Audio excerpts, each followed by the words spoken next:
One thief man, he died for seeker say they try for go thief for inside some microfinance house for Douala side here.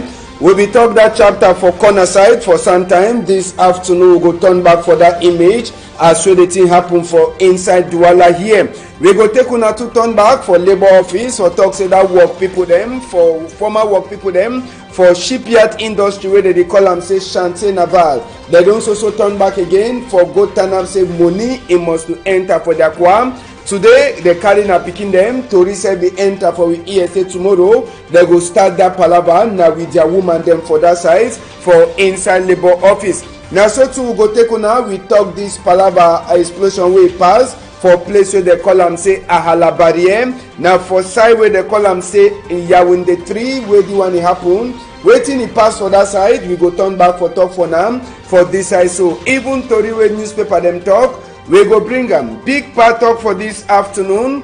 Editor we say waiting. Say the same food where you carry go church, now the same food you dey carry for go thief. I say the same food where you carry and for go church, now the same food where you dey carry for go thief. Queta God will for that side, so for Gabon. Now he say we big part talk for this afternoon. I return back small time.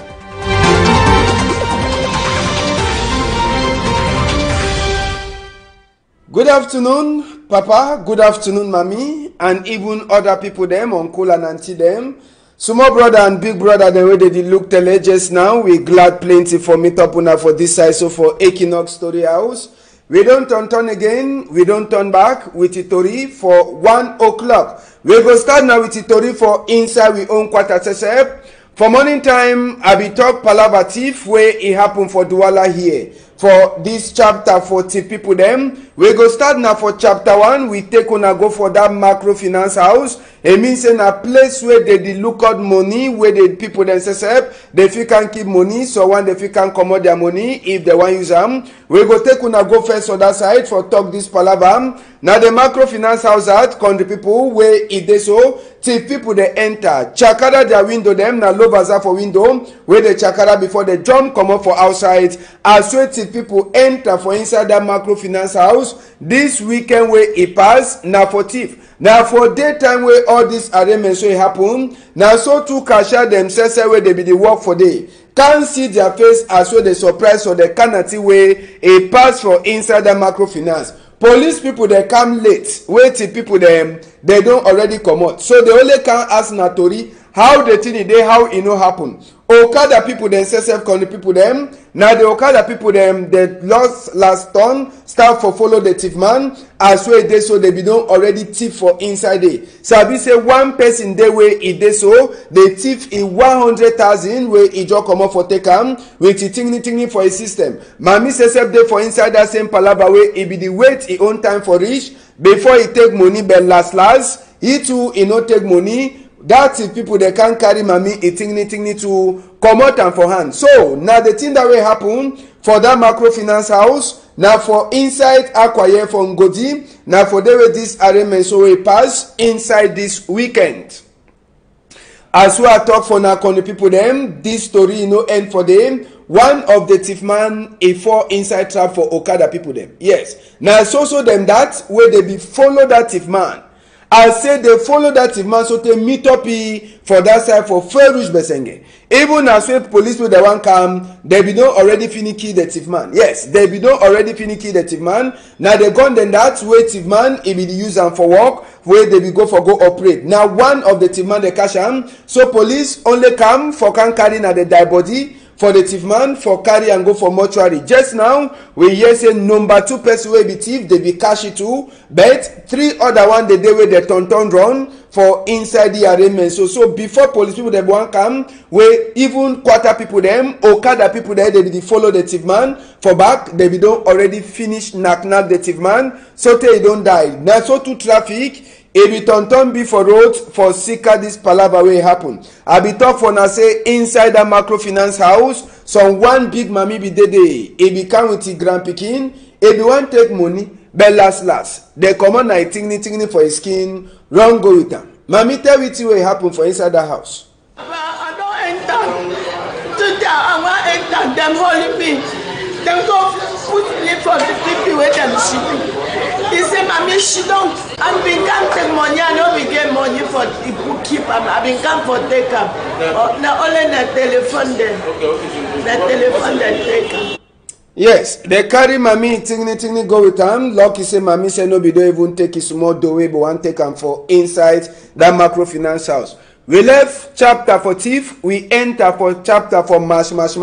We take una again. We turn back for labor office this morning time as well. The talk just now. Now so that former work people them for shipyard company Chantier Naval as well they call them. They don't make 16 moon when Kunkuma be sign book say they so made they pay the people them. But so to them no nothing never so happen, so they don't turn back again and they don't talk say they go so continue for remain inside the labor office so that they pay them the money way Kunkuma be don't sign. Small pikin says a come inside this palaver for strike today and as well hear this work people they try for talk say waiting. Tomorrow they go start come for that place now with their woman. Say they don't tire plenty them marriage it don't chakara for seeker say money it never enter for inside their hand. Now so make we hear what one of the work people them they talk. We try for ask them may they remind with this palaver for money. Now since which time governor the owner?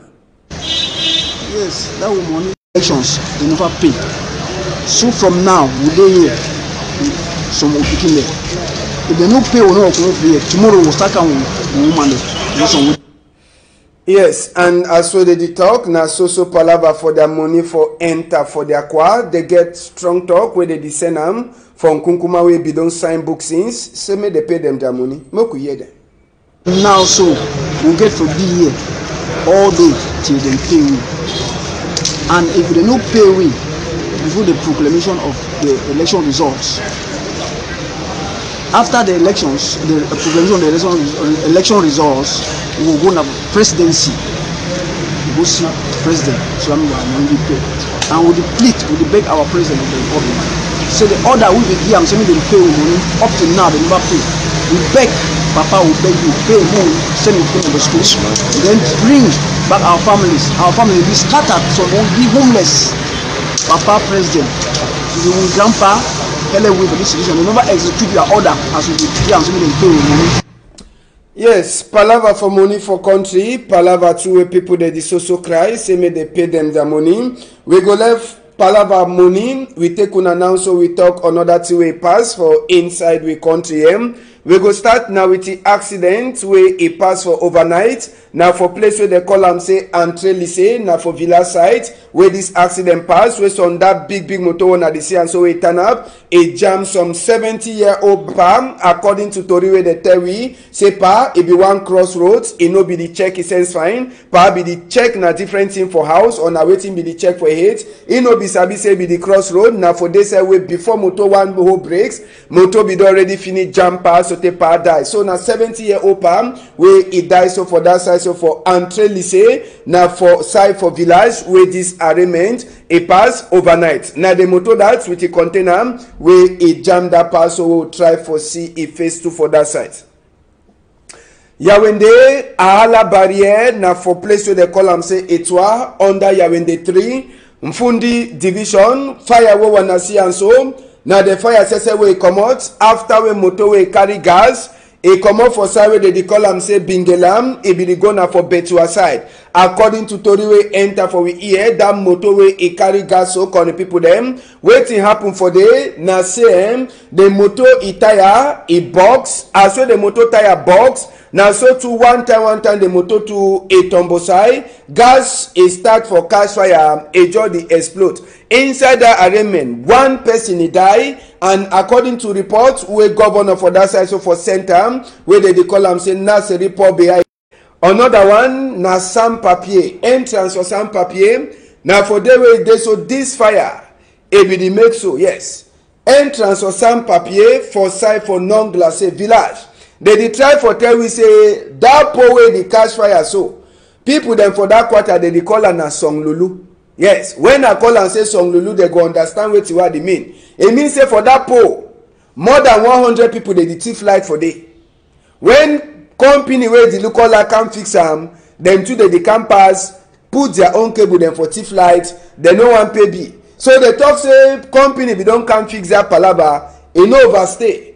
After where people themselves say they sabi say they be thief light, then they climb, they finish make connection. Now so to the pole e start catch fire. One time as so e start catch fire, light SSF e be lost for the whole dark quarter section for some papier. Now non glace they call am inside Douala. So now so thing wey happen as so they talk for we, they call the place or they call that pole. Now Song Lulu, all man so far as so if you climb, you sabi have for thief light, you climb thief your light, you come out go you. So people then for that side as so they talk. I no sabi whether they don't come put them lights, but I go turn for town. Turn back, talk for now weather light.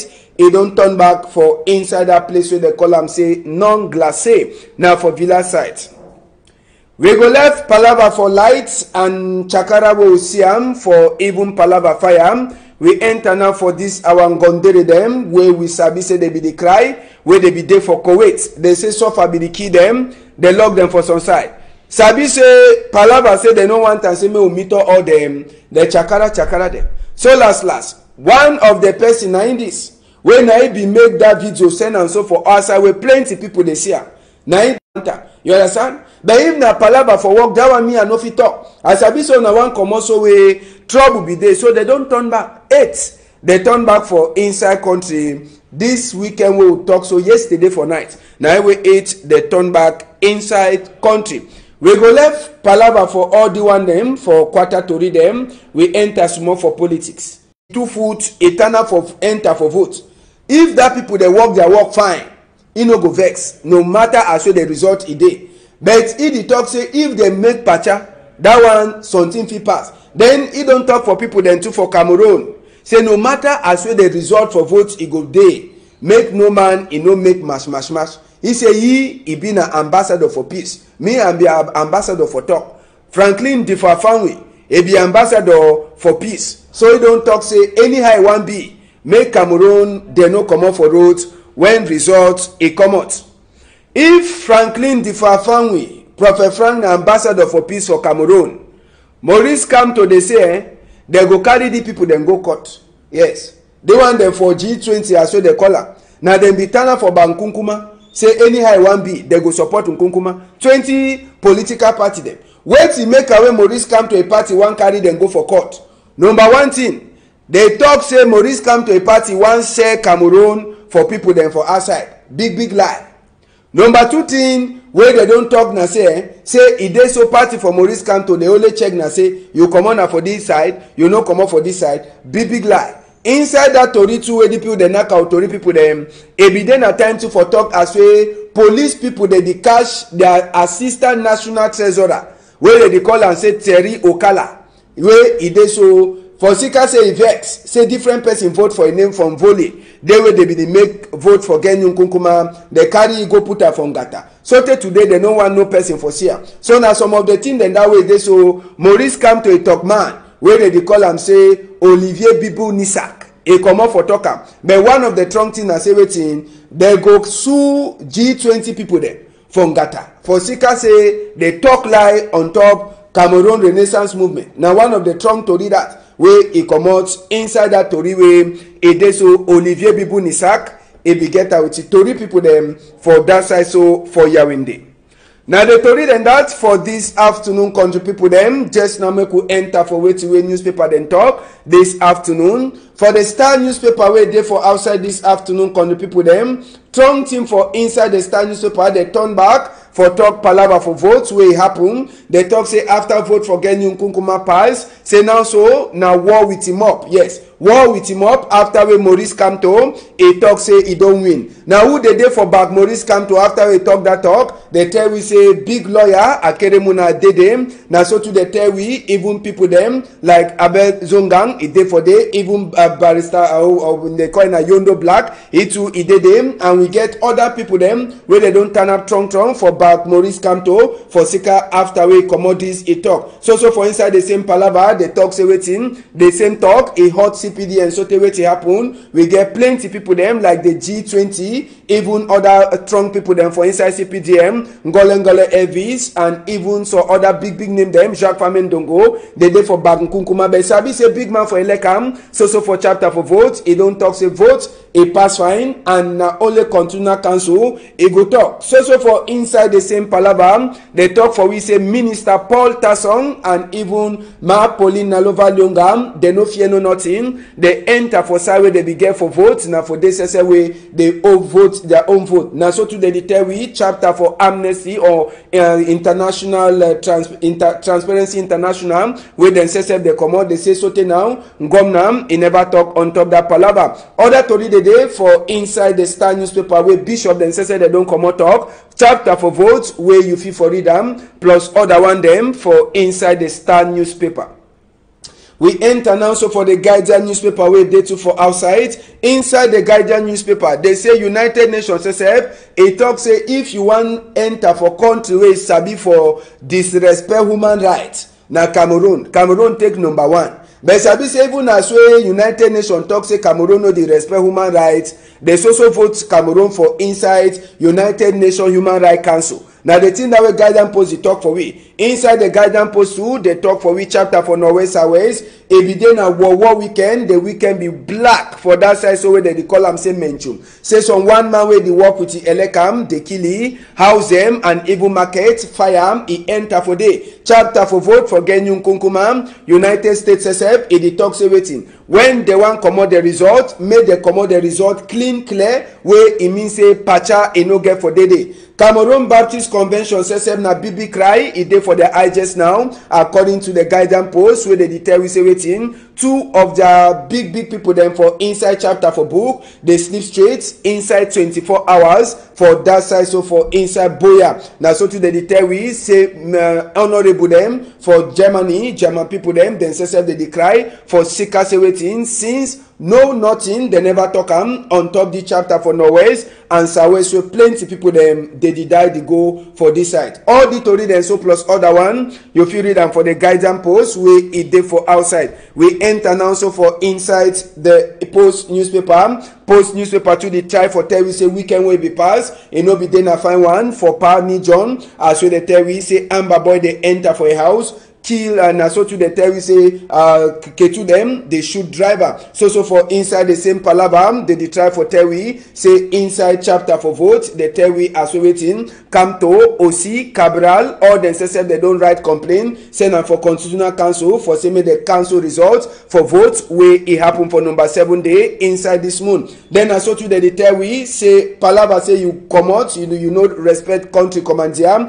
now for make country say make it no be for peace. That one na big talk where Ma Pauline Nalova Lyonga SSF he talk for the Post newspaper where they for outside. Other strong number the day for inside the Post where you feel for read them. Today we enter now so for the Voice newspaper too where they for outside. Inside the Voice newspaper they tell we say waiting. They say they ask na BB question. Ekema Patrick he go fit for stop Anglophone General Dongamen for Boya. BB question. Cardinal Tumi he talks a big pomporom. He no go fit for do and for sika say waiting. He no get the power for talk say me that all Anglophone General Conference he pass for that side so for Boya. Inside the same story they try for ask na chapter for OC Joshua. While na waiting it really pass. Na say na OC Joshua people they left he or na say na the kind thing they will also do and way people they no like for vote for Genyun Kunkuma. The Voice newspaper he try for answer that question too. So for inside the same thing they tell we as we SDF SSF they don't hold election for a foot.